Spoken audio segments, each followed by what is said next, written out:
Après l'étape de Lubumbashi, la mission de la Banque mondiale a travaillé sur l'évaluation du projet PMU-FA dans la ville de Kinshasa. Après la série des réunions avec la Régie des eaux, l'entreprise FGT Faso General Technologies, les travaux à Kinshasa, ainsi que la mission de contrôle qui en assure la supervision. La mission de la Banque mondiale conduite par Pierre Boulanger, accompagné de l'ingénieur Joseph David Matoumele. Les PMU, représentés par son coordonnateur Philippe Lumeko et son staff, se sont déployés sur terrain dans le but de constater l'état d'avancement des travaux. Après la réunion d'évaluation tenue à la CEPO, la délégation s'est dirigée au site de Météo sur route de Matadi, où l'entreprise Faso General Technologies procède à l'enfouissement des conduites de grande dimension DN900 qui part du site de l'ozone CEPO au site Régie des eaux météo. Ceci dans le but d'accroître la desserte dans la partie ouest de la ville de Kinshasa. Ensuite, toute la délégation est allée au site Jello Binza, à Binza Pigeon. Dans ces sites sont stockés principalement les matériels acquis dans le cadre du projet, c'est-à-dire des conduites, des filtres, des vannes de toutes les dimensions. Ici, comme à Lubumbashi, l'objectif est d'améliorer la desserte grâce aux travaux intenses au niveau primaire, secondaire et tertiaire. Enfin, c'était le tour du réservoir de Makala dans la commune de Bumbu de recevoir la mission. Cette mission a eu à constater la réhabilitation d'une partie du réservoir ayant une capacité de 12 000 mètres cubes. Il n'attend qu'à recevoir de l'eau pour être opérationnel. Ici, l'essentiel des travaux était presque réalisé.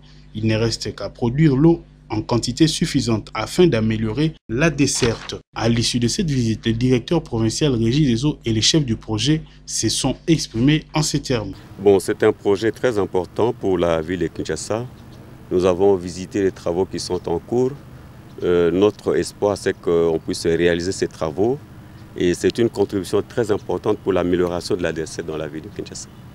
Donc, les conduites qui sont posées, les réservoirs de Makala, nous avons visité. Il y a tant d'autres travaux qui sont en cours de réalisation. Notre espoir, c'est que ça arrive à la fin et que nous puissions effectivement bénéficier de ces installations, infrastructures pour la desserte, une bonne desserte dans la ville de Kinshasa. À quelques mois de la fin du PMU, le challenge est important pour finir tous les chantiers. Bon, ce que nous avons vu ce matin, il y a une bonne organisation qui est mise en place, mais néanmoins, il ne faut pas se relâcher, parce qu'à 4 mois de la fin du projet, il faut agir sur différents fronts et mobiliser toutes les équipes. Globalement, la plupart des chantiers là, qui sont lancés actuellement dans le cadre du PMU sont en bonne voie d'être achevés à fin juin.